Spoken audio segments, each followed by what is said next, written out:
Bueno, muy buenas Buenas noches a todos. noches, doctor Jorge. ¿Cómo se encuentra? Hoy voy a dar inicio, hoy siendo día Bien. 10 de diciembre del 2020. Hoy iniciamos nuestro segundo día del bloque de títulos valores. De antemano, muy agradecido por la asistencia de cada uno de ustedes y por el hecho de que el doctor Jorge aceptar nuestra invitación a Unidad Abogados Colombia, que le hizo y pues tiene el privilegio de cerrar con broche de oro el día de mañana, y pues muy agradecido por el hecho de estar con nosotros. Doctor Jorge, tiene la palabra, tiene los micrófonos. Muchas gracias, mi doctor. Gracias, doctor. Buenas noches a todos. Mi cariño, primero de saludarlos. Espero que estén bien, cuidándose, cuidando a su familia. Y hoy este seminario lo vamos a dividir en dos etapas. Primero, una clase magistral en la que ustedes deben intervenir con preguntas de cualquier índole, ¿listo? De cualquier índole, frente a los principios y a los requisitos de los títulos valores. Porque la segunda parte, y ya lo tengo preparado, haremos el ejercicio, y de eso se trata, porque era teórico práctico, de diligenciar una letra de cambio atendiendo a unos problemas jurídicos que planteó la jurisprudencia a través de unas tutelas dictadas en el 2018 y en el 2019 y que han confundido las cuestiones en la letra de cambio y que es posible que algunos de ustedes hayan tenido algún impasse en los estrados judiciales. ¿Listo? Entonces, eso va a ser así. Coloquen como título o tengan por ahí como título principios de los títulos valores, ¿verdad? Y entonces empezaré a proyectar la diapositiva así como ayer. ¿Están viendo? Espero que sí. Sí, doctor, Díganme que sí. sí O estamos díganme viendo. amén. Sí, ¿Sí la están viendo. viendo? Sí, señor. Bien. Listo. Lo primero que hay que saber frente a los principios de los títulos valores, que de ellos habla la ley, pero cada autor podrá decir que son 20, 30, 50 de acuerdo a su interpretación. En mi caso, yo creo que en el Código de Comercio existen 5 principios y los llamo principios porque son reglas inmutables, invariables, que deben estar presentes en el documento que va a ser un título valor. Y es que, les recuerdo de la clase de ayer, la ventaja de estos efectos comerciales radica en la seguridad jurídica del negocio que ellos consignan. Y eso se logra gracias a estas reglas que permiten que en principio no se pueda discutir lo que el documento trae como contenido. Y entonces en esa diapositiva vemos como haciendo y mirándolo como giran las manecillas del reloj, 5 principios que la misma ley trae. El primero, el de la solemnidad. El segundo, la literalidad. El tercero, el de la autonomía. El cuarto, de la circulación. Y el quinto, el de la incorporación. Y traigo a colación este tema de cara a nuestra realidad y a los problemas que se plantearon ayer y que discutíamos ayer o se conversaban ayer con ocasión a la justicia virtual. Hoy no se puede desconocer, por mucho que se quiera flexibilizar la justicia, que los títulos valores hay unas reglas que hay que respetar para que puedan tener eficacia. y son estos principios. Y empieza con uno supremamente importante que muchos autores no lo consideran como principio, pero yo sí. Pero ocupo la pantalla. El de la solemnidad. Voy a inhabilitar, creo que lo más ¿Sí? conveniente. Sí, pero un momentico. Qué pena, Doc. Listo. ¿Están viendo la diapositiva o no están viendo a mí, verdad? Porque yo soy capaz de hacer un poco. Sí. Espera un instante, Doc. Listo. No te preocupes.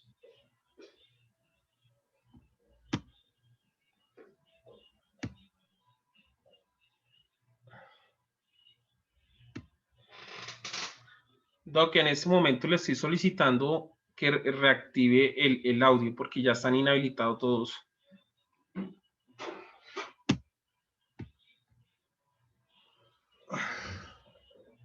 Deme un instante.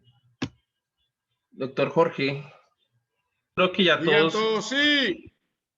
Ah, bueno, bien. Bien. Vale, Doc. Voy a Perfecto. seguir entonces otra vez a compartir. Bien. Les decía que el primer principio es el de la solemnidad. Ah, y ahora no sé. Déjenme ahora sí.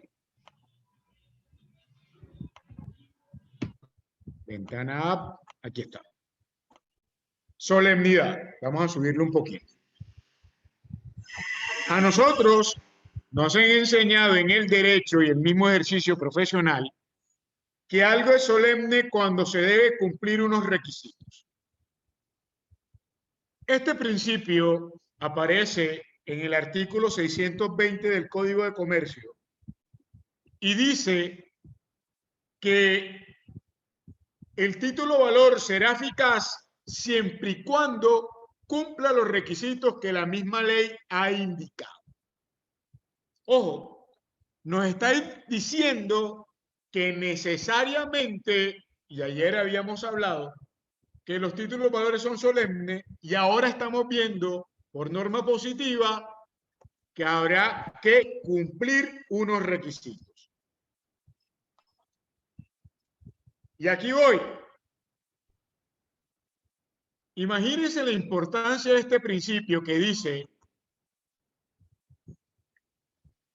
que el título o valor que no cumpla con esos requisitos será ineficaz por inexistencia.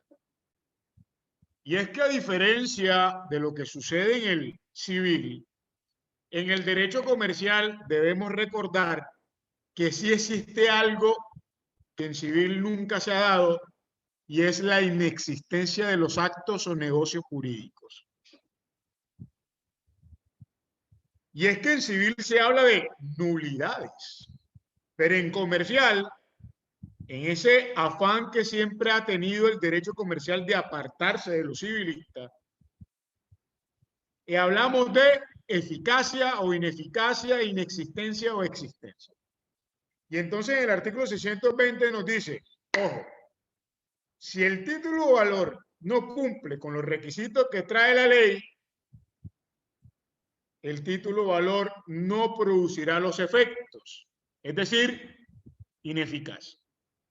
Y en otros artículos del Código de Comercio dice que si no se cumple con los requisitos, el negocio del acto es inexistente. Es por ello que en títulos valores es un desatino decir que el título valor que no cumple un requisito es nulo. No, señor. Es un total dislate decir eso. Uno le dice al juez señor juez, solicito que no siga adelante la ejecución o revoque el mandamiento de pago porque el título valor es ineficaz por inexistencia al incumplir con el principio de solemnidad. Importantísimo. Es más, señores, en mi parecer, el poder de los títulos valores depende de este principio. Y es que no podemos olvidar que la seguridad jurídica que predican estos efectos comerciales depende de la restricción a la autonomía de la voluntad que hizo el legislador en someter a los títulos valores a unos requisitos claramente establecidos en la ley. De allí que solo el deudor pueda defenderse con 13 causales. Por eso que cuando uno lo demandan con un pagaré, difícilmente se podrá excusar en el dopago. Por eso que el sistema financiero, que por cierto fue el único que ha ganado plata en esta pandemia, le ha ido muy bien gracias al principio de solemnidad. Ojo, todo el beneficio que trae un título valor depende de este principio, que no se puede morigerar con el solo hecho de vendernos la idea de hacer una justicia mucho más flexible. No se puede, porque estaríamos socavando la verdadera naturaleza jurídica de estas instituciones. So pena de que la tecnología es la solución a todos nuestros males, que eran mentiras. Porque estaríamos echando al traste casi toda la historia de la economía y del comercio que se soportan en este tipo de negocios. Pregunto, ¿tienen alguna inquietud frente al principio de solemnidad? ¿O continúo? Por favor, alguien que tiene una Uno que me diga que inquietud. sí o que me diga que no. Sí, eso le debo informar que por favor tienen en ese momento el chat porque pues los micrófonos están inhabilitados. Tengo nomás en ese momento mi doctor Jorge. Listo. El doctor Iván Alexander que levantó la mano, pero no sé, creo que no es nada al respecto, no sé. Sin embargo, me puede informar todo el mundo. Hasta el momento todos dicen que sí, todo está claro, que continúe. Puede continuar, Listo, muy bien. El segundo principio, gracias, Doc. El segundo principio, y que inclusive ayer tocábamos algo, es el de incorporación. Y aquí hay algo que la doctrina ha decantado y que con mucho respeto pasa por alto el doctor Nathan Nissim Black y el doctor Marco Antonio Álvarez en la interpretación de la 806, y es que el principio de incorporación, y que otros llaman de necesidad, es el soporte que nos permiten decir que el derecho y el documento son uno solo.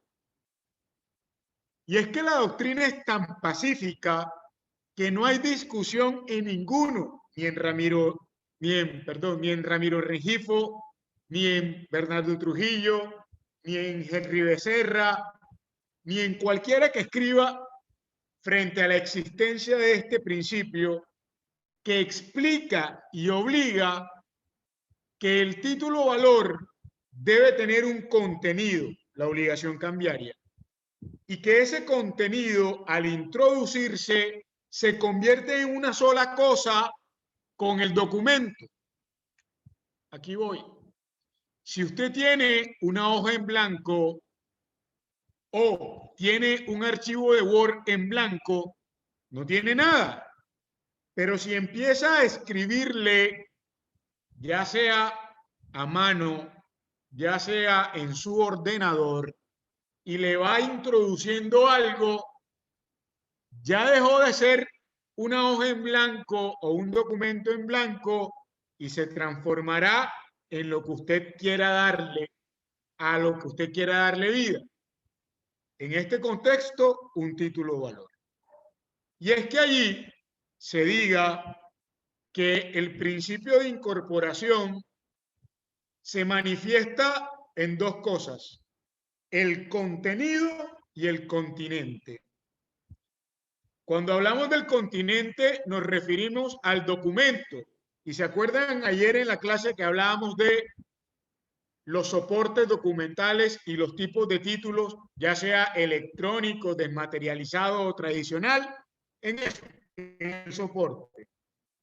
Y cuando hablamos del contenido, nos referimos, óigase bien, a la obligación cambiaria, a eso que dice, por ejemplo, yo, Pedro Pérez, me comprometo a pagar 500.000 pesos el 15 de octubre del 2016 a favor de Juan Martínez. Y aquí voy. Si a mí se me pierde ese papel siendo tradicional o me cae un virus en donde está, digitalizado, no, electrónicamente hecho esa promesa y se me pierde, deja de existir mi derecho. Porque el principio de incorporación es el que nos dice que el título valor tiene razón de ser, vida, funciona y eficaz porque él contiene un crédito o contiene unas mercancías que él representa o contiene derechos societarios o corporativos que le permitan al beneficiario decir, yo soy socio. Yo soy socio. Es importante entonces que les recuerde que este principio aparece en el artículo 624 del Código de Comercio y que dice eso lo que le estaba diciendo y que la doctrina lo ha explicado en un aforismo que dice el derecho y el documento son uno solo, o como lo dice Bernardo Trujillo, el contenido y el continente son un solo cuerpo. Y para usted poderlo reclamar, para estar legitimado de conformidad con el artículo 619 y el 624, usted lo deberá tener. Quiero que recuerden esa triste historia de Pedro Pérez que le pagaron con el cheque y que se le perdió. Y que al pobre Pedro, por mucho que le haya sacado una copia, no podrá ir nunca al banco a cobrarlo con la fotocopia. Le tocará ir al librador a decirle, es que se me perdió el cheque. Y fácilmente el librador del cheque le puede decir, lo siento. O, en el mejor de los casos, págame el valor del cheque y yo te giro uno nuevo. Porque recuerden que como en el amor, todo es plata. ¿Listo? Y es este principio el que impide, en mi humilde concepto, que el proceso ejecutivo cambiario con soporte en un título o valor tradicional se pueda adelantar total de manera virtual, porque es la misma ley en normas positivas que consagra el principio de incorporación. No pueden los del soft law, es decir, los del derecho suave, que es la nueva tendencia ahora, que ya no se habla de el positivismo ni el justnaturalismo, sino que ahora hablamos del hard law, el derecho duro, y el soft law, el derecho suave, donde flexibilizamos las cosas para que puedan fluir, que pasen por alto una norma positiva de carácter sustancial. Y lo siento mucho, aquí no estamos hablando de exceso de ritualidad en el procedimiento, que es tolerable. Aquí estamos hablando de derecho sustancial, que es diferente. Y no me malinterpreten. como yo soy generación X, y creo que la mayoría somos generación X, también hemos tenido contacto con la tecnología y somos pro tecnología, pero hay que reconocer que hay instituciones que no tolerarán todo lo que uno podría pensar que se puede con las tecnologías de la información. Ejemplo, los títulos valores tradicionales. Tradicionales. Para que me sigan creyendo, el artículo 629 nos obliga a que entendamos que indefectiblemente debemos tener el contenido, perdón, el continente para reclamar el contenido. Alguno que me haga el favor y nos lea lo que dice ese artículo de esa diapositiva para que nos quede claro, mientras yo quito esto. Vale, Doc, en ¿Quién ese quiere momento. leerlo, doctor? ¿Usted me hace el favor? Doc, lo que pasa es que necesito, en ese momento me están ardiendo los ojos, digámoslo así, pero voy a hacer lo siguiente, mi Doc, voy a darle paso a la doctora Bueno, Jessica. no, tranquilo, no se preocupe, yo lo leo, tranquilo. No voy a activar aquí. Venga, yo lo leo. Vale, Doc, perfecto. Listo. Artículo 29. La reivindicación, el secuestro o cualesquiera otras afectaciones o gravámenes sobre los derechos consignados en un título valor o sobre las mercancías por él representadas no surtirán efecto si no comprenden el título mismo materialmente. Y una regla hermenéutica que nos han enseñado a nosotros es que si la norma es clara, el intérprete no puede ir y que al espíritu. Lo siento mucho. No podemos pasar por alto esto. Para ejercitar cualquier acto de disposición sobre el título, debe comprender el título mismo. Grave. Por eso, que cuando hablábamos ayer de lo que hace mi doctor en Bucaramanga, muy inteligente, de decirle, señor juez, por favor deme cita para hacerle entrega personal de mi título para evitar cualquier dolor de cabeza, es la solución. Y entonces, ya el proceso no es tan virtual como lo quieren hacer ver. Y el soft law no es absoluto. ¿Se entendió? Espero que sí. Principio de incorporación chuleado, perfecto. Si voy muy rápido, por favor avísenme, porque me emociono. Bien. Tercer principio, súper importante. Y yo sé que lo recuerdan. Principio de literalidad. Y escuchando hablar a nuestros hijos y a nuestros alumnos, muchos ahora utilizan la expresión al tener conversaciones en un plano más jovial, tales como literal. Pero se olvida lo que significa la palabra literal de cara al principio que debemos tener presente en los títulos valores.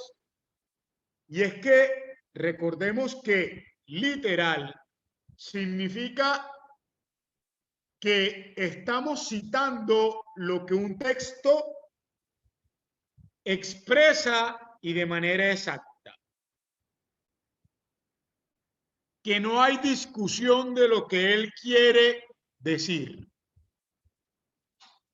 Es por ello que nos obliga a este principio que en los títulos valores, cuando se diligencie, se llenen, se hagan, se utilice palabras y no cifras.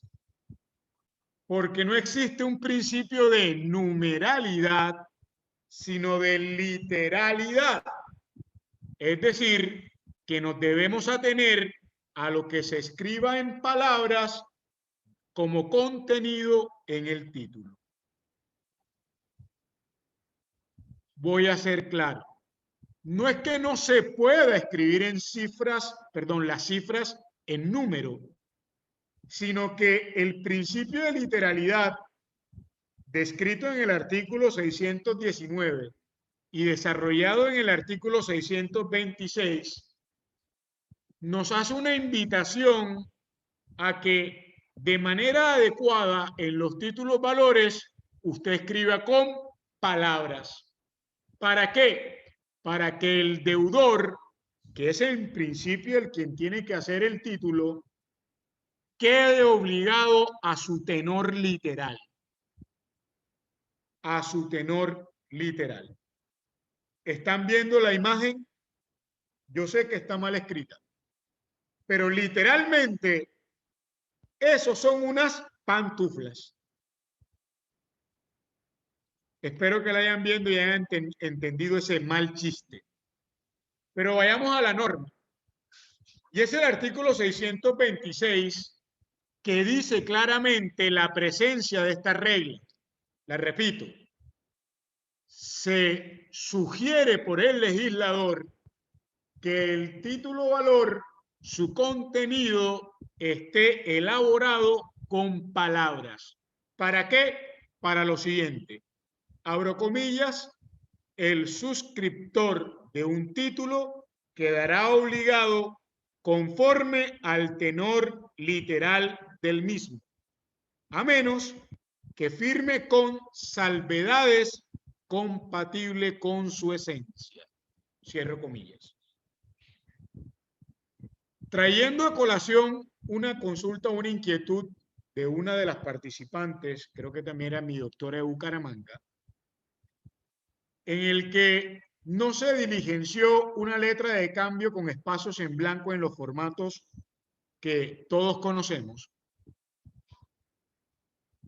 en la fecha de vencimiento, pero se da a entender que la obligación se hacía exigible 4 meses después de haber creado el título. Si se escribió en palabras, no hay discusión que es exigible la obligación. Incluso vencidos los 4 meses que ahí se indica. Y no hay discusión porque el suscriptor, el deudor, está obligado a lo que se escribió. A lo que se escribió. Y si se escribió en palabras, mucho mejor. Bien, este principio, la Corte Suprema de Justicia de antaño, lo ha explicado de otra manera. Y entiende, óigase bien, que el principio de literalidad es un límite al comportamiento de los sujetos que intervienen en un título de valor. Repito, la Corte ha entendido que el principio de literalidad viene siendo, como consecuencia de cómo funciona, un límite de comportamiento a los sujetos que intervienen en la relación comercial. Por favor, yo quiero, doctor, que abra los micrófonos porque voy a hacer una pregunta. Listo. Para el correcto entendimiento de lo que quiero sugerir. ¿Listo? Perfecto. Ya voy a proceder en ese momento. Entonces, yo mientras voy a plantear la pregunta. Aquí por favor, listo, ya todos están activados. Listo. Por favor, les pido si van a ahorita a participar, pues que sea para la participación, no que lo activen como a veces suena por allá televisores y todo lo demás. Es comprendible porque todos estamos en casa. No hay problema. Muchas gracias. Así es. No ha sido tan bien. Mire la pregunta. Si el título valor es el siguiente, yo, Pedro Pérez, me comprometo a pagar la suma de 500,000 pesos el 15 de octubre a Juan Martínez. ¿Cuánto puede cobrar Juan Martínez a Pedro Pérez? Pregunto. Cualquiera. Por favor, no se me duerman. Yo sé que hoy es jueves. No, doctor, muy buenas noches. John Zárate de Bucaramanga. Buenas noches. Lo escucho. ¿Cuánto le podría cobrar Juan Martínez a Pedro Pérez en ese ejemplo? En ese momento todos tienen activados los micrófonos, pueden como tal participar, no hay ningún problema. No, doctor, qué pena. 500.000 pesos. 500.000 más los intereses Correcto, causados. muy bien, 500.000 pesos. Así es. Y pregunto yo, ¿cuánto le debe pagar Pedro Pérez a Juan Martínez? Los mismos 500.000. Correcto. Y esa es la idea de la importancia del principio de literalidad. Pero entonces ahora lo voy a complicar un poquito más. Y aquí voy. Y yo sé que les va a resultar agradable este ejemplo porque es una triste historia. Miren lo que sucedió. Estando yo de juez en Ciénaga, en un municipal, me llega una señora muy molesta al juzgado. Les confieso que yo soy muy chiquitico, ¿verdad? Y todavía no tenía esta cara de viejo, sino mataba años. Entonces la señora muy brava me dice, niño, hágame un favor, llámame al juez. Y yo le digo, sí, un momentico, señora, pase usted, siéntese, ya se lo llamo. Entré al despacho y salí. A la orden, doña, ¿en qué le puedo servir? Ah, sí, usted es el juez. Sí, señor. Vengo muy molesta. Y miren la situación. Porque han pasado 2 años en un proceso ejecutivo y no he visto un peso. Hombre, qué pena, doña. Vamos a ver qué es lo que pasa. Pedí el expediente y lo revisé. Y como ustedes saben, los expedientes se revisan de atrás para adelante, ¿sí o no? Muy costeño eso. De atrás para adelante, para que se me entienda mejor. Y reviso la última actuación, y la última actuación es un auto dando por terminado el proceso por pago total de la obligación, ya que se pagaron depósitos judiciales. Le digo, doña, qué pena, pero este proceso se pagó hace 6 meses. Y se pagó porque a la señora le estaban descontando de su salario la deuda. ¿Cómo así? Si yo no he visto un peso. Mira, aquí está. Vea. La abogada, ¿verdad? Había cobrado los títulos todos los meses que le descontaron y se terminó. Como la señora se molestó con la abogada, todo lo que ustedes quieran. Como yo soy chismoso, se me dio por revisar el título. Era una letra de cambio que en su reverso o en el anverso del título estaba el endoso. Y el endoso rezaba así, abro comillas. Endósese a favor de la doctora fulanita de tal. Firma la demandante, fulanita Perencejita.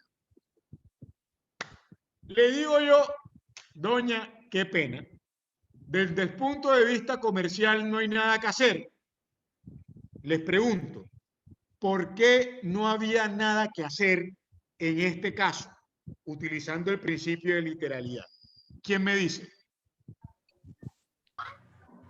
Porque endosó en propiedad y no en procuración para el cobro. Correcto. Y es que entendiendo que el principio de literalidad ata a las partes de acuerdo a lo que allí aparece consignado, la señora había cedido en bloque los derechos y acciones de su título, y no lo que en su psiquis pensó que era darle la facultad para cobrarlo. ¿Se entendió la importancia del principio de literalidad? Y ella, desgraciadamente, le tocó llorar, porque desde el punto de vista comercial no hay nada. No discutamos desde el punto de vista ético lo que ustedes quieran, no. Desde el punto de vista comercial no hay nada que hacer. Es por eso, señores, que quien es abogado de banco se dan cuenta que ellos no los endosan y el sellito en donde los endosan, cuando yo litigaba, dice endoso en procuración, para evitar ese tipo de malos entendidos. ¿Quedó claro?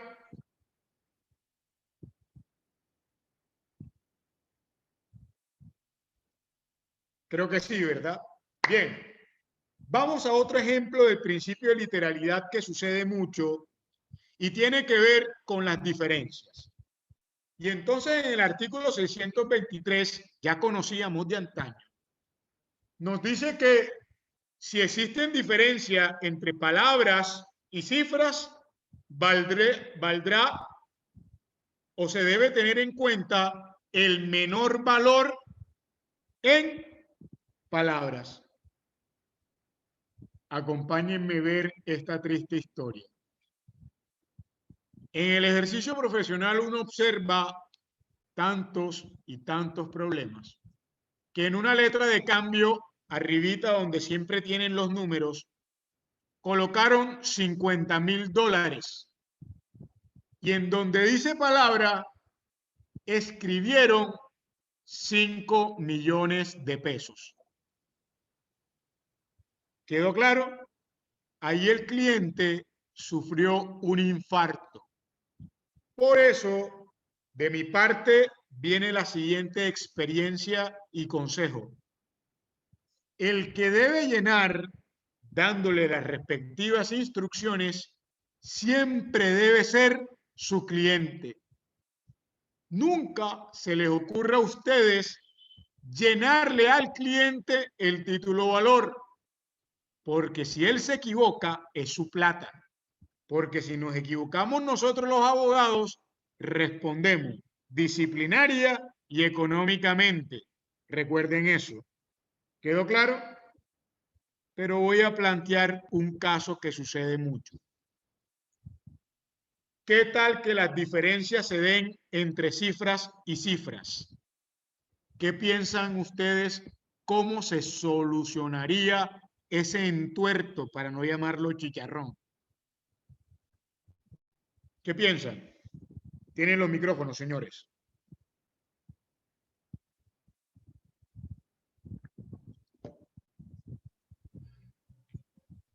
Tienen los ¿A micrófonos. cuál se habrá que respetar? En ese momento ustedes tienen los micrófonos, porque pues igualmente me están levantando la mano, pero todos tienen micrófonos. Doctor, yo Sí, pienso, Cecilia, yo pienso que se debe respetar el valor en letras. ¿Me equivoco? correcto, no, pero el problema no es en letras, porque eso lo trae, está bien. ¿Qué tal que el cliente haya escrito la cifra en números arriba y en números abajo? Es decir, hay diferencias en números. ¿Cómo se solucionaría ese entuerto? ¿Qué piensan? Yo pienso, doctor, que se debe pagar, como usted lo dijo hace unos instantes, el menor valor en números. Pero si la ley habla del menor valor en palabras, no en números, ¿cómo hacemos? Ah, pero es que usted dijo que no, la ley no era numérica, sino en palabras. Pero es que no hay, no está escrito en palabra en la letra. Usted estaba diciendo que no está escrito en palabra. Correcto. Voy a ser más claro en el caso. Usted sabe que en el formato dicen, ponen el signo peso y uno escribe 50,000, póngale 5 millones de pesos. Pero entonces dice, la suma de, también el señor Flojo escribe en cifras, escribe en número y pone el signo peso y pone 50,000 pesos. ¿Qué piensan ustedes para solucionar ese problema? Yo no le pagara porque no está en letras. Muy bien. Listo. El asunto es que la ley no impide que se pueda hacer así un título. Lo permite. ¿Listo? Bien. ¿Qué pensarían ustedes? ¿Cómo solucionarían eso? Denme ideas, porque está claro que ustedes son solucionadores de problemas jurídicos. ¿Qué piensan? ¿Cómo ustedes me darían y defenderían que no se pierdan esos 5 millones? Porque el demandante va a reclamar los 5 millones, el demandado se va a agarrar que son 50,000 pesos. ¿Sí o no? Y se equivocaron fue en los ceros. ¿Cómo harían ustedes de demandante para rescatar esos 5 millones de pesos? ¿Qué piensan? Yo pensaría que se puede solicitar otra prueba, doctor, interrogatorio de parte. Correcto, muy bien. ¿Cuál prueba? ¿Cuál prueba pediría usted? Para que la persona, y si tengo otros documentos. Así es. Correcto. Entonces, cuando usted advierta, no vaya a despachar al cliente y decirle, no. Solicite la prueba. Interrogatorio de parte al deudor. Y usted enseguida le dice, diga cómo es cierto, sí o no, que yo digo que sí lo es, que no son los 50.000 pesos que dice abajo, sino son los 5 millones. Tanto así como, por ejemplo, que usted le pongo de presente o le exhibo un recibo donde usted me paga los intereses. ¿Se entendió? Ojo, es posible que en principio un título valor con esos problemas, podría alguien pensar que sería ineficaz. Es más, si utilizamos la expresión del 422 del Código General del Proceso, sugeriría que la obligación no sería clara, ¿sí o no? Generaría duda, podría sugerir y proponer el demandado. Pero el demandante podrá, como bien lo manifestó una de nuestras participantes, proponer otra prueba para demostrar la eficacia del tipo.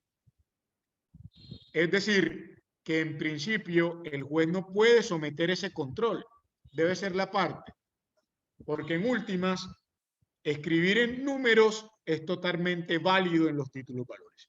No es el deber ser, porque el deber ser es que se escriba con palabras, pero sí se tolera por la misma legislación que se haga.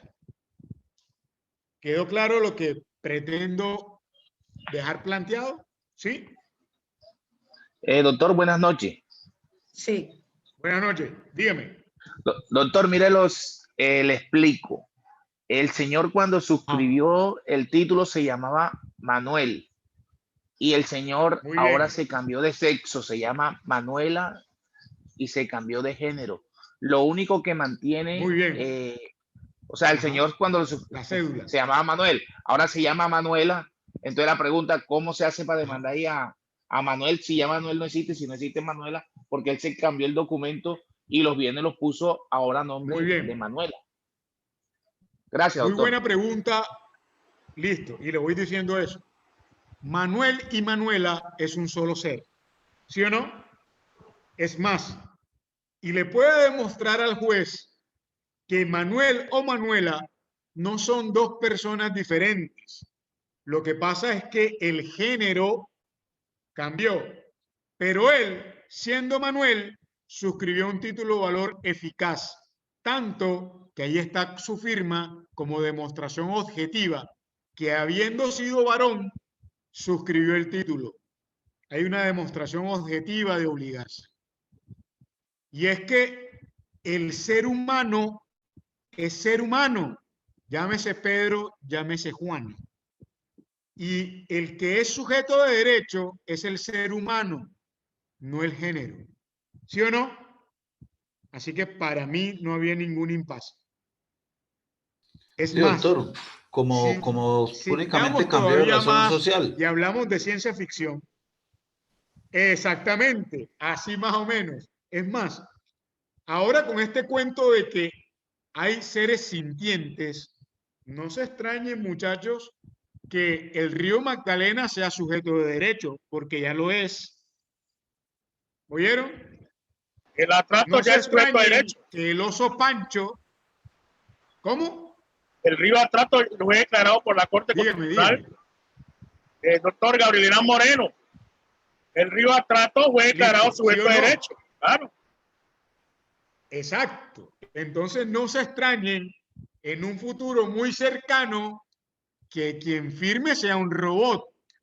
Y entonces no se podrá demandar si ya estamos en los seres sintientes y más adelante hablaremos de los seres capaces de pensar autónomamente. Entonces me gustó ese ejemplo y válido, pero está claro que el sujeto de derecho es el ser humano. Llame como se llame, quiera ser del género que quiera hacer. ¿Quedó claro? Y como hay libertad probatoria, en principio, en demostrar que fue su firma al momento de crearlo y que esa situación no genera ningún vicio del consentimiento o alguna incapacidad, hay que demandarla a Juana o a Juan. ¿Quedó claro? Es más, si yo fuera el abogado, los demandaría a los dos por cualquier cosa. ¿Listo? Muy buena intervención, me gustó. Doctor, eso. aló, doctor. Bien, ¿alguien más? Sí, señor, Dígame. Walter Gutiérrez de acá de Cartagena. ¿Sí? ¿Me escucha, doctor? Bien, sí, señor. Para referirme que en el caso propuesto originalmente por usted para efectos del ejemplo que seguíamos, también cobra mucha importancia las pruebas sobre el negocio jurídico celebrado, ya que usted nos decía en el día de ayer que es que se tiene que demostrar también la existencia del negocio jurídico. De no ser así, pues entonces, pues ahí sí hay una ineficacia. Era eso, doctor. Correcto, también es cierto, también es cierto, y precisamente la invitación es a ser no atrevidos, sino inquietos bajo esas situaciones, siempre respetando que en principio los títulos valores serían incuestionables. ¿Quedó claro? Entonces, sí, y si uno es el cliente del demandante, siempre saber que tenemos una ventaja, que quien la carga de la prueba de desacreditar el título no nos corresponde a nosotros, sino al deudor. ¿Quedó claro? Bien. Doctor Jorge, buenas noches. ¿Listo? Principio de literalidad. Dígame, doctor, le escucho. Buenas noches. ¿Me escucha, doctor? Dígame, le escucho. Con sí, Robert Miguel Paternina desde Lorica, Córdoba. Un gusto saludarlo. Doctor, tengo una inquietud en relación a lo que han esbozado nuestros compañeros. En el entendido del ejercicio que usted planteó, el interrogatorio de parte sería como prueba anticipada para obtener la confesión, en este caso del deudor. No, yo la propondría dentro de la misma audiencia del 372. Después de la conciliación vienen los interrogatorios de parte exhaustivos del juez, ¿sí? Y está claro que la Corte permite que las partes pueden interrogar por economía procesal. Entonces, uno le dice, sí, quiero interrogar para dejar claro esto, y lo puede hacer dentro de la misma audiencia. ¿Oyó? Perfecto, gracias, muy amable yo. Bueno, ahora, si usted quiere evitarse, porque es posible que vayan a hacer ese problema, lo que pasa es que ya hasta las pruebas anticipadas se han convertido en un lío y en un proceso, ¿sí o no? Entonces, es perder tiempo, porque póngale usted que usted solicite y sea en una ciudad, no sé cómo están en Lorica, y se le demoren 2 o 3 meses para un interrogatorio de parte, no vale la pena. Prefiero que me fije en la audiencia, ¿verdad? Y allí lo interrogo, ¿sí?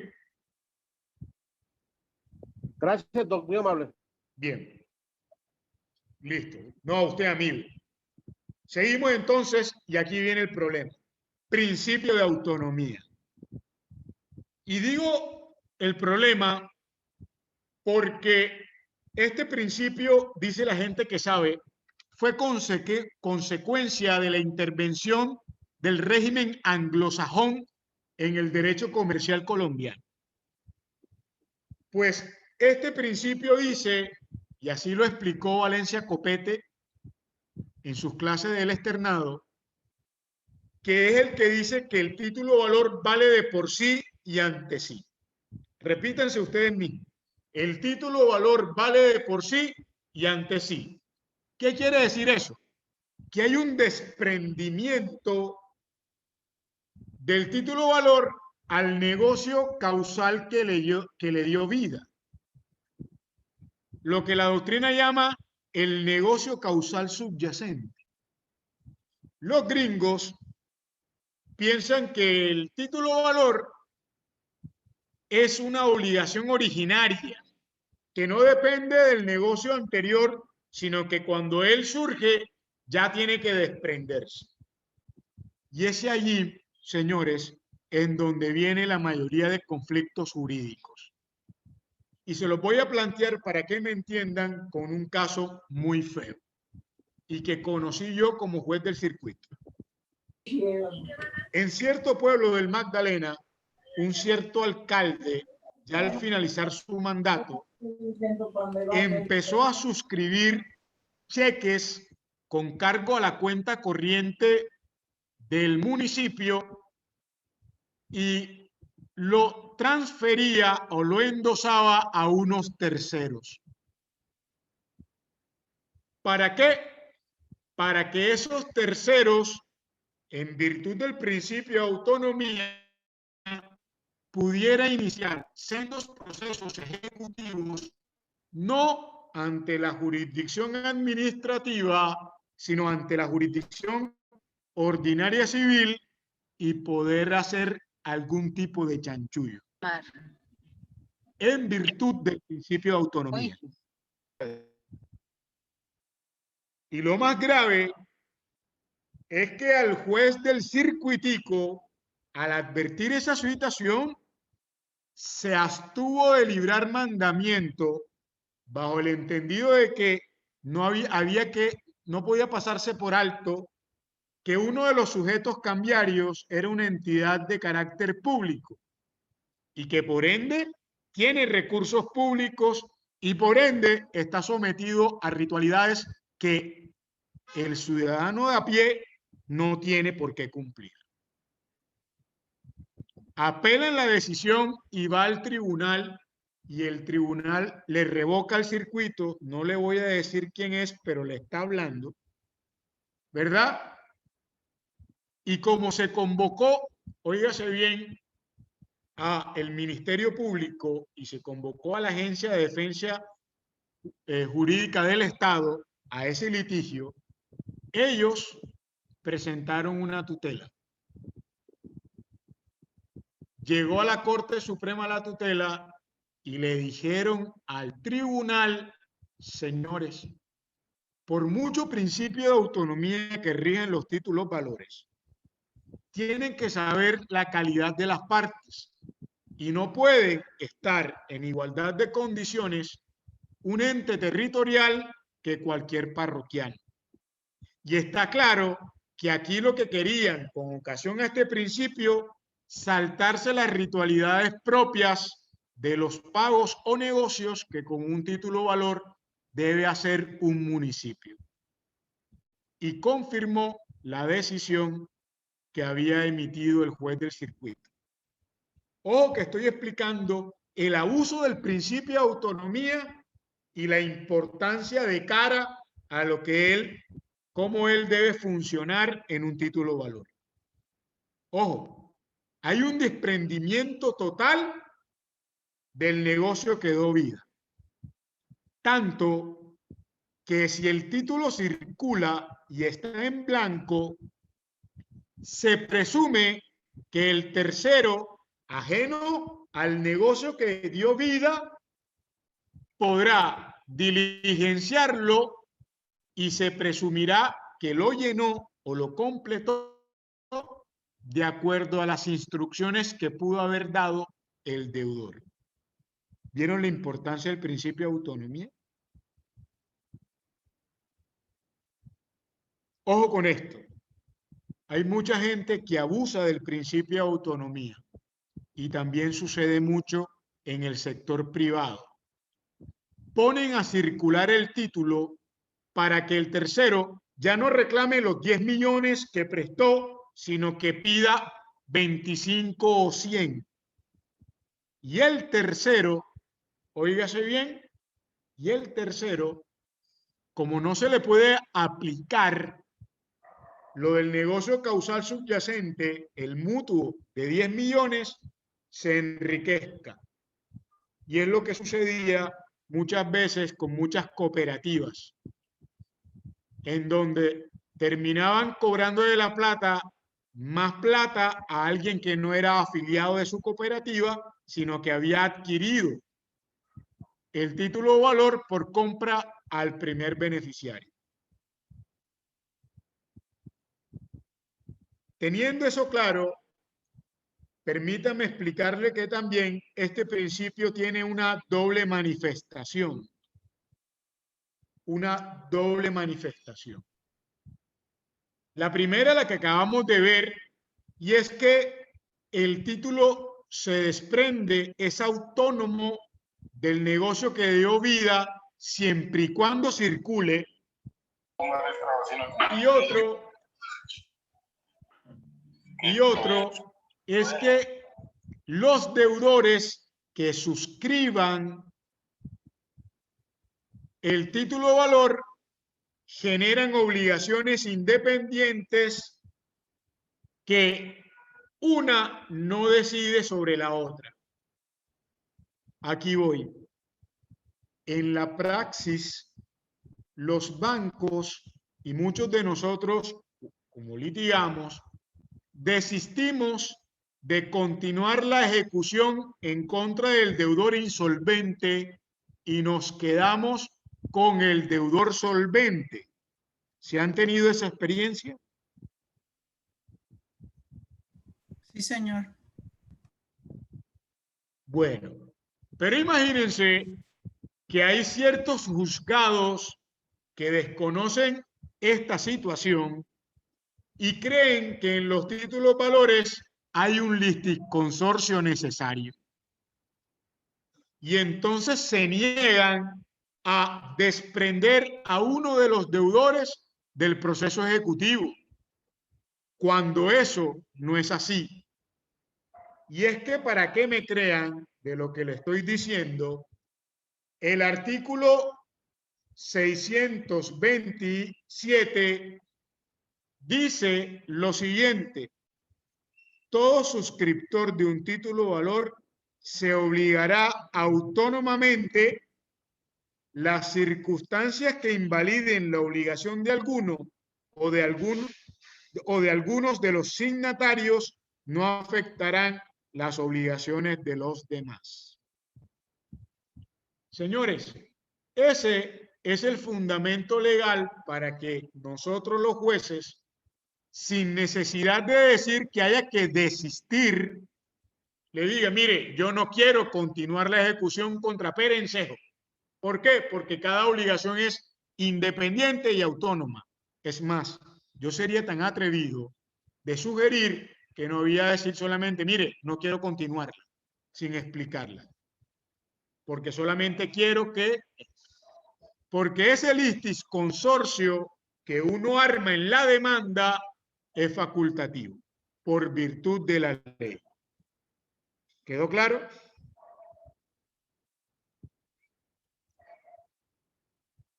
¿Le ha pasado que algún juez no le quiera aceptar? Doctor, qué pena, tiene demandados? problemas como de sonido, le estamos escuchando entrecortado. Pues yo por lo personal... Miércoles, es mi internet, me disculpo.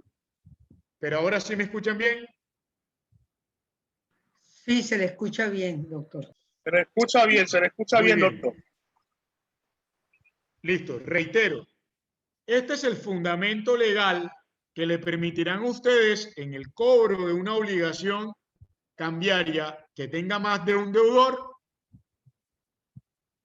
solicitarle al juez que no se continúe la ejecución con uno o con otro, ¿sí?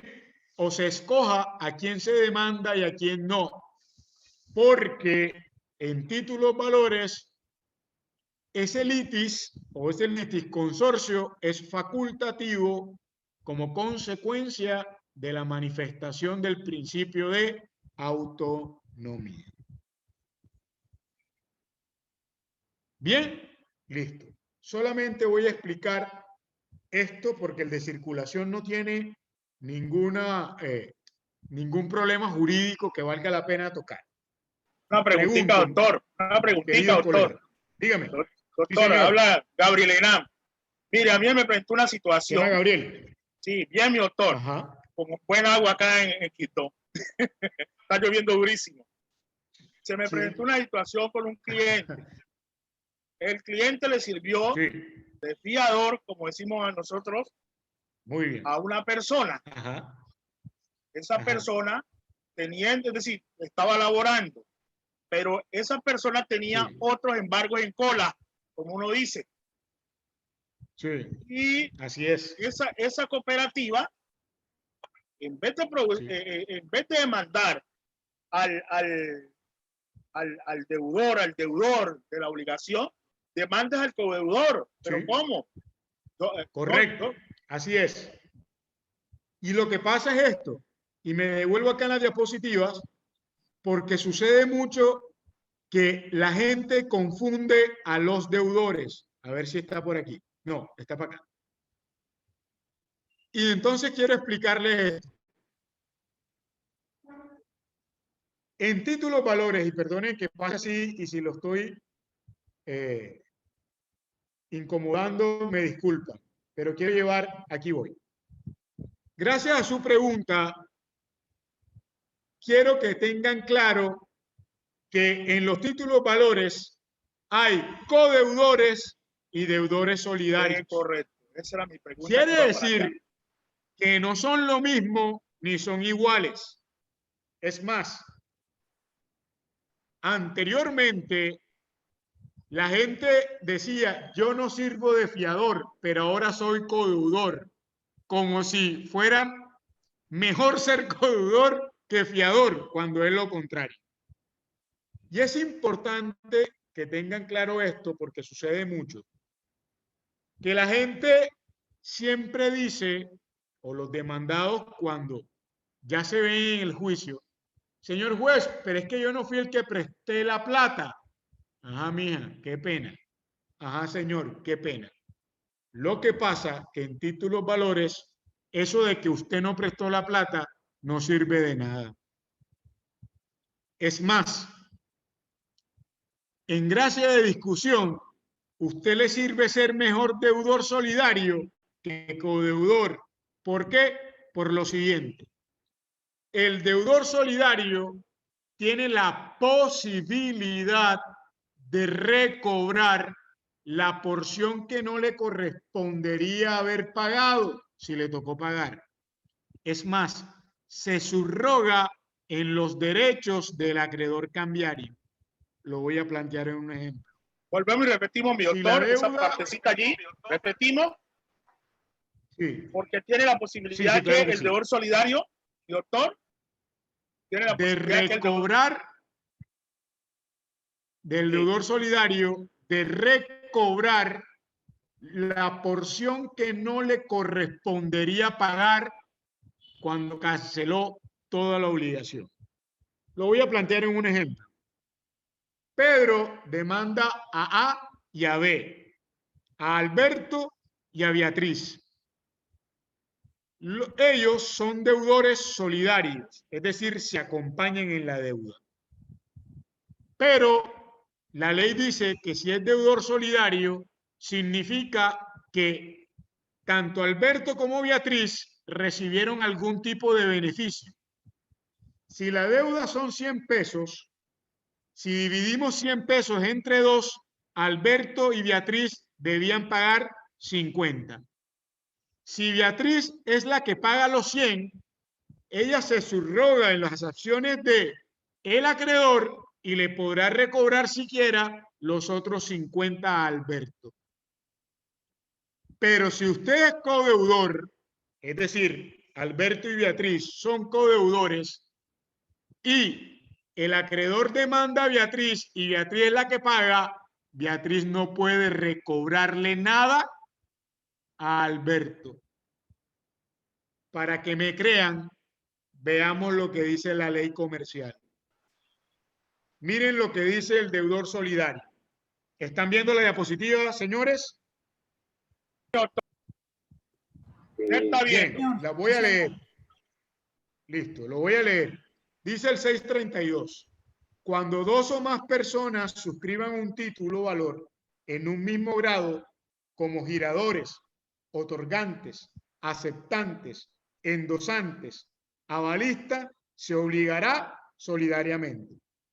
El pago del título por uno de los signatarios solidarios no confiere a quien paga respecto de los demás coobligados, sino los derechos y acciones que competen al deudor solidario. Contra estos, sin prejuicios, de las acciones cambiarias contra las otras partes. Es decir, el derecho a recobrar la porción que no le correspondería.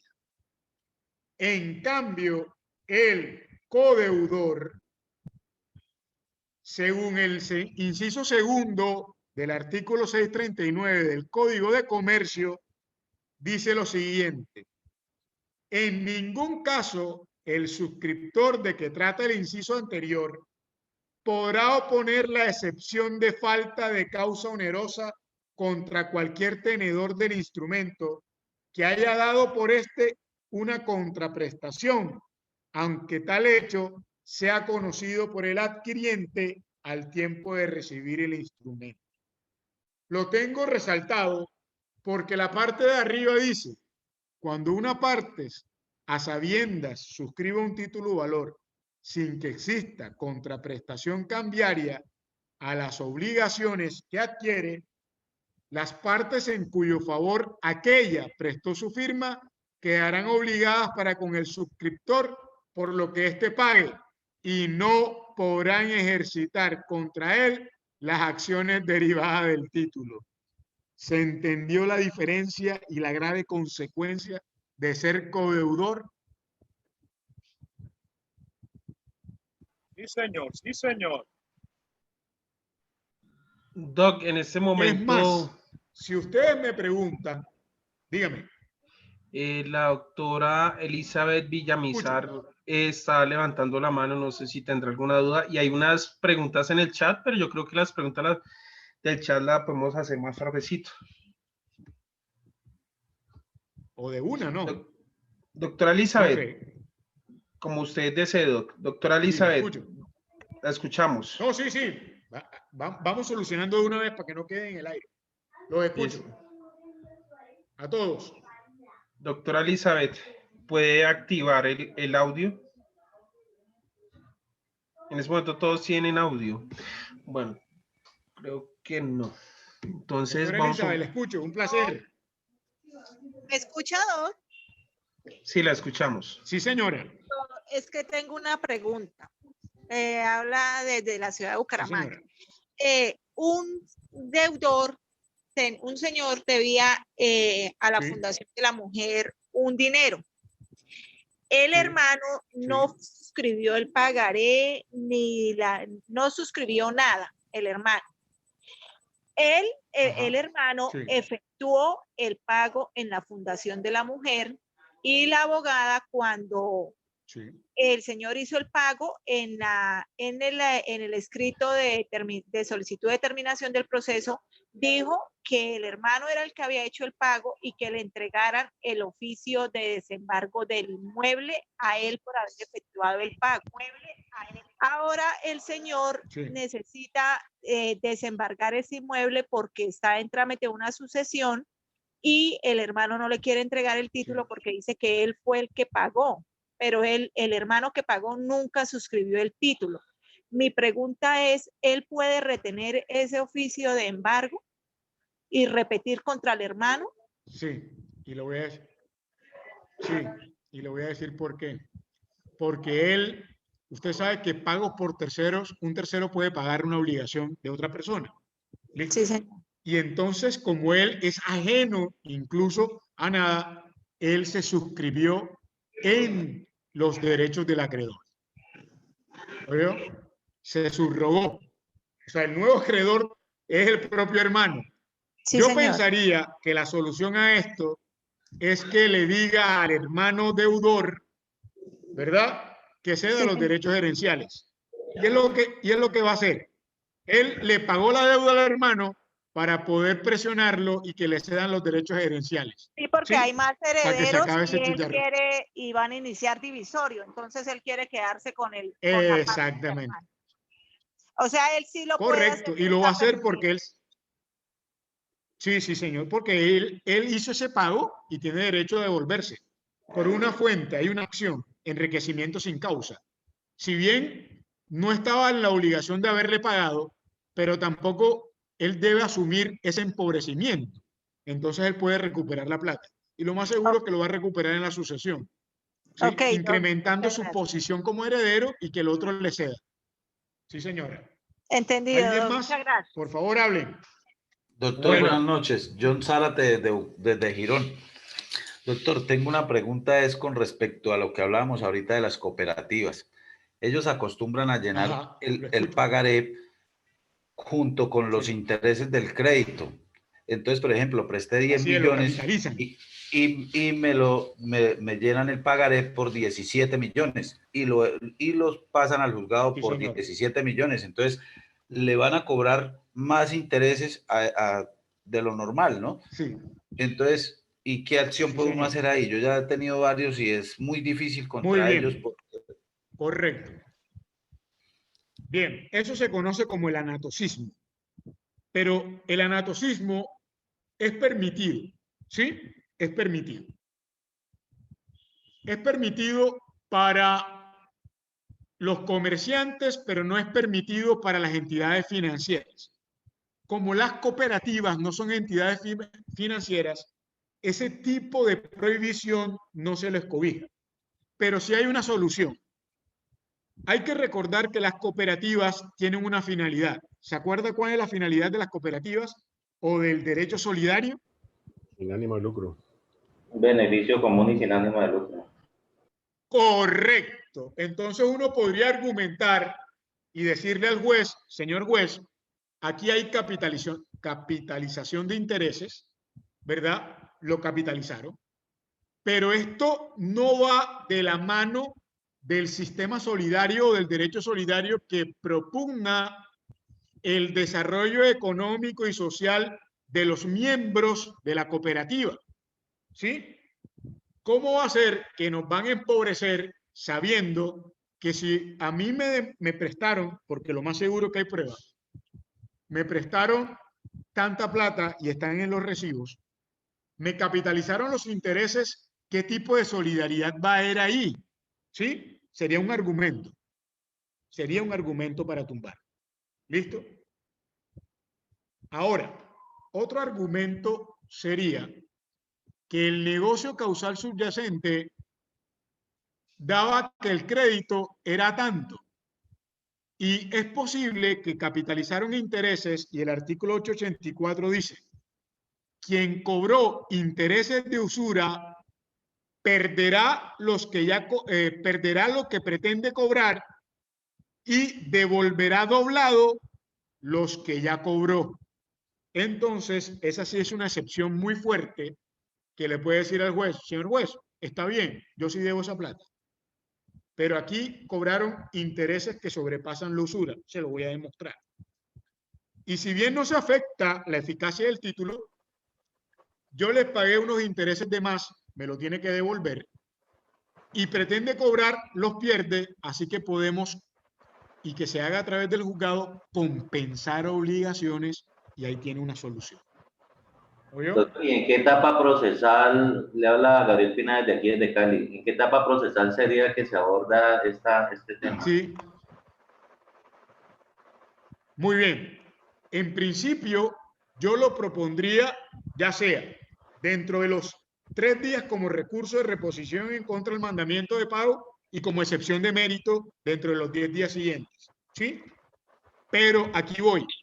Como es compensación, aplicando la ley 546 del 99, que es la ley de vivienda, permite que en cualquier etapa del proceso uno pueda alegar la excepción de pago o pago parcial o pago total. Entonces uno puede hacer analogía, ¿sí? Analogía. Y como el proceso ejecutivo no termina sino con el pago efectivo, usted lo podría proponer. Oiga, yo creo que aquí hay una compensación, así que yo puedo proponer pago por esto. Es más, uno de los reformas que trajo el CGP fue precisamente que el juez que conoce el proceso ejecutivo pueda adelantar las reclamaciones de cobro de intereses de más que antes no se podían tramitar ante el mismo juez. Y que muchos juzgados por miedo, porque era físico miedo, no tramitaban el incidente de regulación de intereses. Hoy en día sí se puede. Gracias al CGP. Y el juez debe revisar si se están cobrando intereses de más. Dígame, doctora, le escucho. aún teniendo en un proceso ejecutivo con título valor, no título hipotecario, sino un título simple, singular, como llamábamos anteriormente, teniendo sentencia y liquidación de crédito aprobada, ¿puedo aplicar eso que usted me está diciendo de la ley 546 del 99? Muy bien. Como no está prohibido, yo lo aplicaría. Y me van entendiendo porque en últimas mi alma es de litigante, ¿sí? Pero estoy de este lado y entonces trato de darle al juzgado la misma visión. Yo lo aplicaría. Sería el juez el que está obligado a decir, usted me está aplicando una norma que por subsunción no se puede. Pero hay un artículo del Código General del Proceso que dice pago. En cualquier etapa del proceso, cualquiera de las partes puede proponer pago total o pago parcial y se le correrá traslado a la otra parte, ¿sí o no? Y es un trámite que se le puede proponer, ¿sí? Y deberá estudiarse. Que tenga o no tenga virtud de tener eco y que salga avante, no sé, pero sería un muy buen argumento para demostrar. ¿Quedó claro? Sí, sí, señor, y si gracias. se permite la analogía, se permite. Yo lo haría si fuera abogado. Es más, se los digo que lo utilizaba mucho, obviamente, porque empecé a defender muchos en la crisis cuando estalló la burbuja inmobiliaria en el año 2001 con la cuestión del UPAC. Entonces, más o menos el trasegar ese se podía argumentar gracias a esa ley. Yo veo que se puede aplicar por analogía. Se me olvidaba algo para el señor de las cooperativas. Mi querido doctor, nosotros, muchos jueces, nos dimos cuenta que esos deudores de cooperativa no eran afiliados. O qué casualidad, óigase bien, que al momento de presentar la demanda eran aceptados como miembros de la cooperativa. Y la Corte Suprema, en una sentencia que no recuerdo, y también la Supersolidaria, negó la posibilidad de las cooperativas solidarias de hacer compras de títulos valores para ejercitar negocios de esa índole porque se escapaban a la razón de ser de los organismos solidarios. ¿Oyó? Y muchos procesos ejecutivos con cooperativas se fueron cayendo con eso. ¿Quedó claro? Sí. Doc, voy a proceder a por ahí dos preguntas y seguimos. Listo. Dos preguntas del chat y seguimos. ¿Le parece, Doc? Bueno, voy a las que más veo. Sin embargo, eso no quiere decir que las demás son importantes, pero las que más se puede sobresaltar. Dice la doctora Francesca Plas. Buenas noches. ¿Qué pasa si una persona se equivocó en llenar la letra? El préstamo o pago de la obligación era para un año, pero por error la fecha de suscripción es la misma fecha de cumplimiento de la obligación. Uy, muy bien. Yo la quiero responder ahora para que no quede en el aire, pero creo que va a quedar a profundidad cuando hagamos el taller de la letra de cambio. Listo. Pero, escúcheme bien. En las letras de cambio, lo importante es la fecha de vencimiento, no la fecha de creación. ¿Sí? Porque la fecha de creación, como veremos, es un requisito no esencial.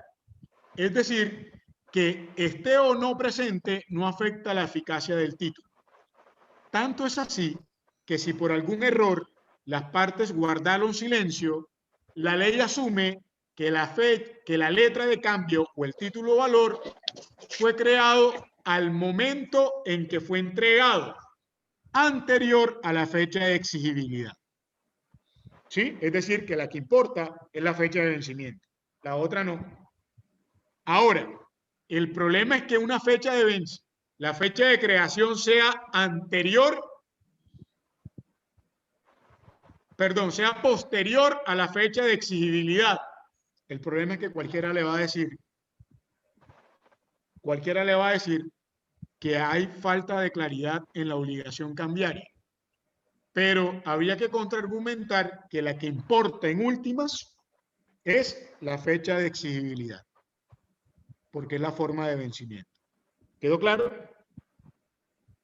No se preocupen que eso ahora lo entenderemos mucho mejor con el ejercicio de hagamos una letra de cal. ¿Listo? Perfecto, Doc. Y la última pregunta para poder avanzar. Sí. La última, sin embargo, pues de todas maneras tenemos de presente las otras. Si en un título valor, dice la doctora Marta Isabel Rojas González, si en un título valor no se incorporó la fecha de cobro, simplemente se pactó verbalmente el término de 6 meses, ¿cómo se procedería para el cobro por vía ejecutiva si pasado 2 meses el deudor no ha efectuado el pago? Muy bien, la única solución a eso es que esté con espacios en blanco y que le permita llevar. Yo a eso le llamo, como sucede mucho ahora y como hacen los bancos, hay 2 tipos de cobros. Está el cobro comercial, el que se hace directamente a la persona, y está el cobro judicial, que es cuando se ejercita la acción cambiaria. Entonces, en el cobro comercial usted le dice, hey, págame. Vaya y págame, llámelo, enzórrelo, págame. Si está en blanco la letra, y ese es el beneficio de los títulos valores en blanco, y recuerden que los bancos siempre uno firma el pagaré en blanco para evitar este tipo de situaciones. Yo vengo y luego, si el man no me quiere pagar, y cuando me digo el man, y perdóneme ser tan costeño, el deudor, vengo y lleno la fecha de vencimiento. Porque verbal, aquí en títulos valores no existe. Porque para que exista en el universo del derecho de los títulos valores, debe constar por el principio de incorporación en el cuerpo del título. Y voy a ser reiterativo en esto. Si no está en el título, no existe. Ni los pagos, ni el cobro, ni la fecha debe constar en el cuerpo del título. Si no, no hay derecho. ¿Quedó claro? ¿Otra pregunta? Ok, Doc, perfecto, ¿no? Pues ya podemos avanzar. Muchas gracias, amigo. Listo, muy bien. La segunda parte de esto tiene que ver con un taller, hagamos una letra. Pero antes, y le tengo un formato que vamos a diligenciar juntos, explicarle que todo título o valor tiene unos requisitos. Y en mi humilde opinión son 4 requisitos y lo vamos a ver. Utilizo la letra porque la letra de cambio, el que sabe letra de cambio sabe los demás títulos. ¿Quedó claro? Y empiezo hablando que los requisitos de todo título o valor son los siguientes, señores. Perdone que otra vez me devuelva, pero estos son mis diapositivas de clase. Todo título o valor, en mi criterio, tiene 4 requisitos. Unos que llamaremos generales de existencia, por sus iniciales RGE. Otros que llamaremos requisitos generales no esenciales, los RNE. Están viendo la diapositiva, ¿verdad? Díganme amén. Sí, sí se está viendo. Muy bien. Luego tenemos los requisitos particulares de existencia y los requisitos accidentales. Todo título o valor tiene estos. ¿Listo? Es decir, que para crear un título o valor necesitamos los 3 primeros. Los otros, no tanto. ¿Bien?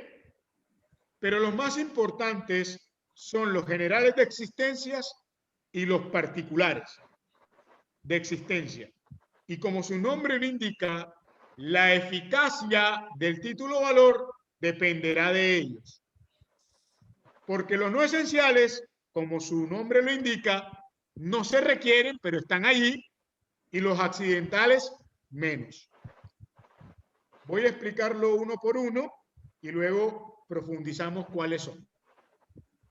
Se entiende requisitos generales de existencia aquellos elementos constitutivos de todo título o valor. Son aquellas solemnidades que predica el artículo 620, que de no estar presentes, el documento que tenemos enfrente no es un título o valor. Es más, algunos doctrinantes, y no me quiero creer doctrinante, sino que participo de esa idea, dice que estos requisitos generales de existencia son generales porque están presentes en todos los títulos valores, sean típicos o atípicos, sean electrónicos, tradicionales o desmaterializados, están presentes. Y ellos son los que aparecen en el artículo 621. La firma del creador del título y el derecho incorporado. La firma del creador del título y el derecho incorporado. Todo título o valor tiene estos dos requisitos. Firma del creador del título y el derecho incorporado. Ayer habíamos hablado algo muy importante en razón a una pregunta de uno de los asistentes, y es que hay que tener claro que la firma en el derecho comercial es un concepto amplio que va desde la firma autográfica muy bonita con el nombre del creador del título hasta con un chulo, un chulito, hasta con una X, hasta con una cruz, hasta con una huella digital o como lo sugirió nuestro doctor, hasta con la firma escaneada. Se permite. Es más, hay presunción de que la rúbrica, el símbolo, el mamarracho que está ahí es la firma de quien se quiere obligar. Y es ahí donde está la importancia de esto. Lo importante es que la firma sea la demostración objetiva de la voluntad del deudor de obligarse. Y ojo con esto, la firma que se requiere para la existencia y eficacia de un título o valor es la firma del deudor y no del acreedor.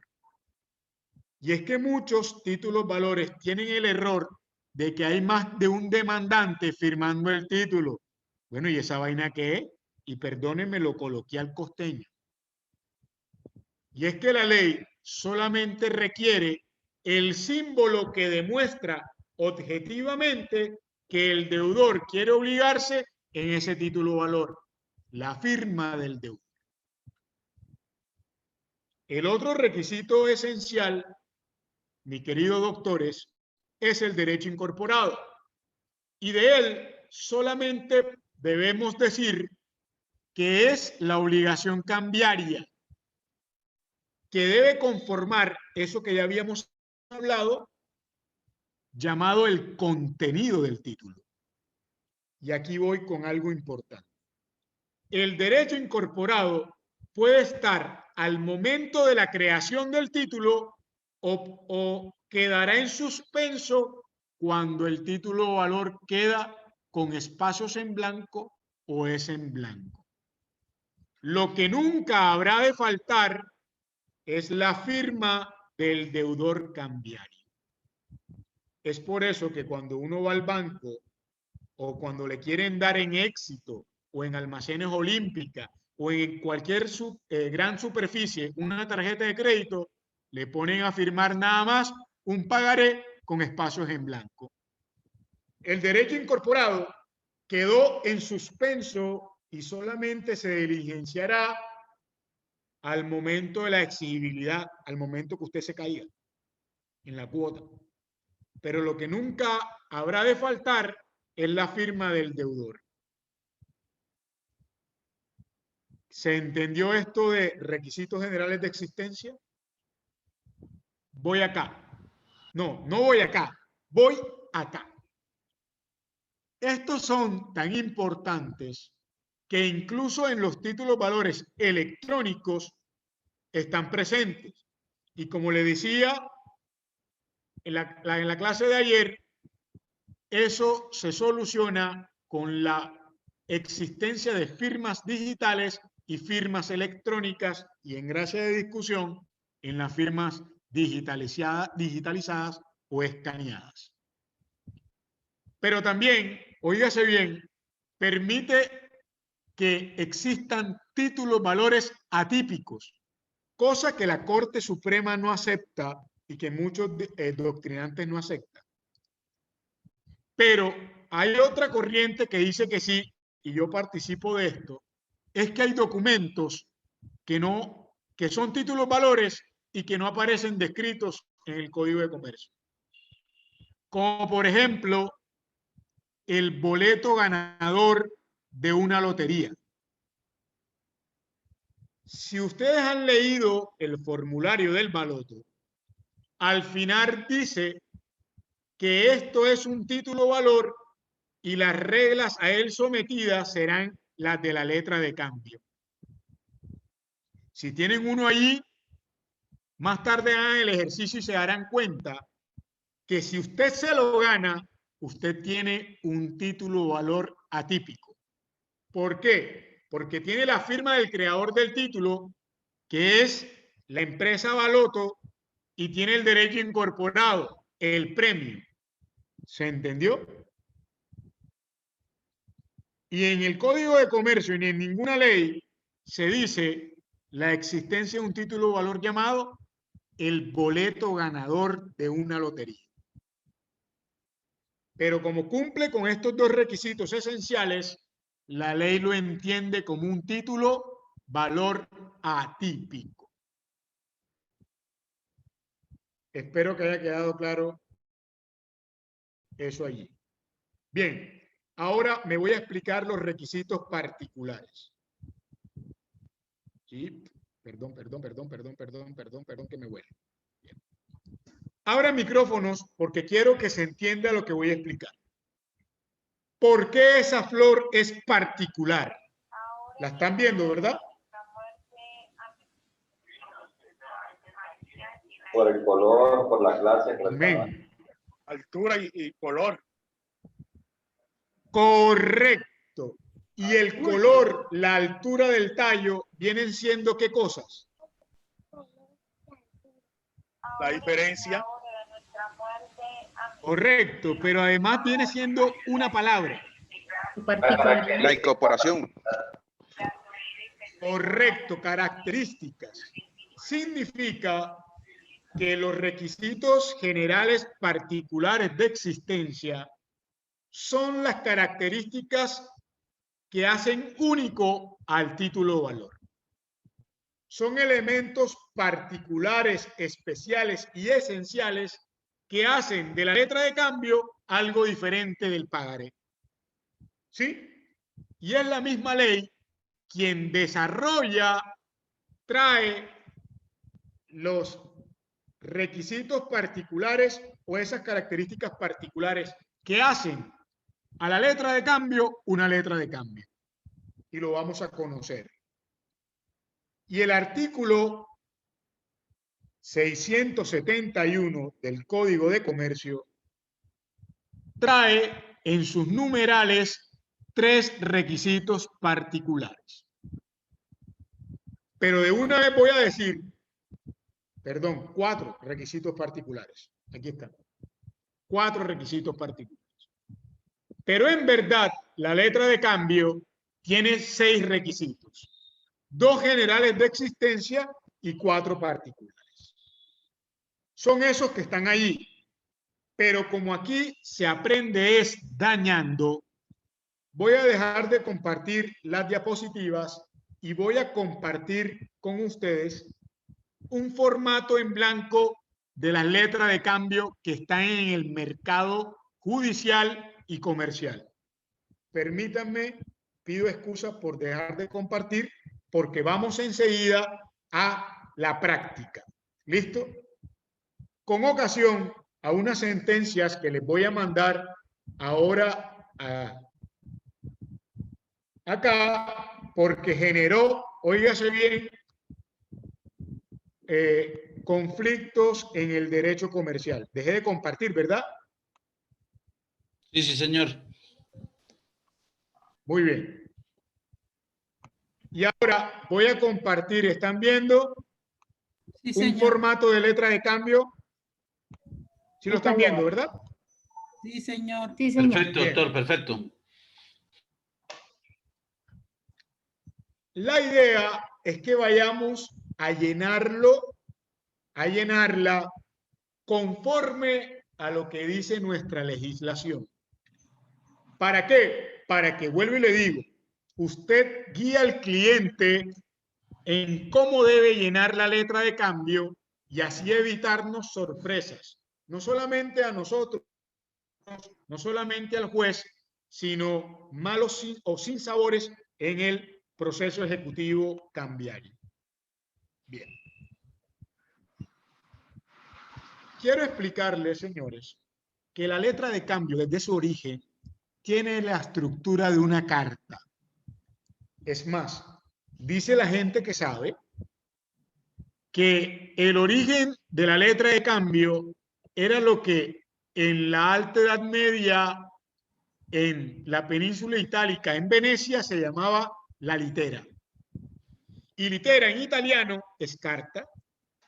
Y la estructura de la letra de cambio es una carta que la hace alguien para alguien y que la tiene alguien. ¿Listo? Y lo vamos a ver en el ejercicio de hacer la letra. Bien. Cuando uno recibe este tipo de formato preimpreso, lo primero que uno tiene que tener claro es que se trata de una letra de cambio con espacios en blanco.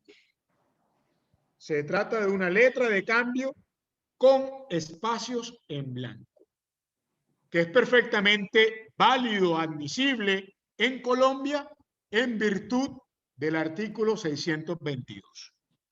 Todos sabemos que existen, es válido que se dejen firmados o creados títulos valores con espacios en blanco. Es lo primero que hay que decir. Lo segundo que hay que decir es que estos formatos es una vil copia del derecho español. Y es que Colombia todavía tiene rezago del virreinato. Y entonces se dejaron todavía evidencias como esta de que esos formatos que venden ahí y que huelen a Colombia, porque incluso uno lo encuentra en la tienda de barrio y casi siempre está debajo de algún churro o en la vitrina en donde están los pasteles, pudines y en fin. Pero ese formato es una versión española. Y es una versión española porque en Colombia no se obliga a que la letra de cambio lleve título. Es decir, que la letra de cambio será letra de cambio, tenga el título arriba, eso que dice, ven el cursor, letra o letra de cambio. ¿Se entendió? Sí, pero en gracia de discusión, si su cliente ya llegó con ese formato, ni modo, usted no lo puede devolver, ¿verdad? Entonces, para tener claro, allí yo lo señalo como un requisito accidental, RA. Y es un requisito accidental porque si bien está dentro del título, su aparición, óigase bien, es por voluntad de alguna de las partes, pero no tiene ninguna relación ni directa ni indirecta con la obligación cambiaria. Está ahí por accidente. ¿Listo? Pero no es importante. Tan no importante es que si se titula o no se titula la letra es letra. Muy bien. Luego también tenemos, si vamos leyendo de izquierda a derecha, el número. Todos estos formatos siempre tienen un número. Y esa numeración también corresponde a un requisito accidental. Porque su numeración corresponde a que es posible que el acreedor cambiario, el dueño de la letra, se dedique a prestar dinero y quiera llevar contablemente un orden de todas las letras que tiene a su favor. ¿Quedó claro? Pero es un requisito accidental. Y aquí voy. Sería un despropósito que algún juzgado se abstenga de librar mandamiento de pago porque usted no llenó el espacio del número. Y créanme que incluso en Santa Marta yo he visto más de un dislate de esa manera. Doctor, permiso. Pero para evitarse problemas, dígame. Eso me sucedió a mí, me inadmitieron una demanda porque no tenía el número de la letra. Correcto, es un despropósito. Porque el artículo 671, que habla de la letra de cambio, en ningún lado dice, y perdónenme la expresión muy costeña, voy a hablar bien, en ningún lado se requiere que la letra tenga que estar numerada. Pero para evitarse ese problema, llénela y póngale el 1 o póngale el 20 para hacer feliz a ese operador judicial. ¿Listo? Pero en la verdad del derecho no se requiere, es un requisito accidental. Y sigamos de izquierda a derecha. Viene la fecha. Y recuerden que le dije que la letra de cambio es una carta. Y toda carta, cuando escribíamos anteriormente a mano, siempre la fechábamos. Es más, todavía nuestros memoriales, algunos, incluso por correo electrónico, los fechamos. Toda carta debe tener una fecha. Pero esa fecha que va ahí es la fecha de creación del documento. La fecha de creación del documento. Y la naturaleza de ese requisito es de ser un requisito no esencial. Es más, si a usted se le pasó, la ley lo suple porque así lo dice.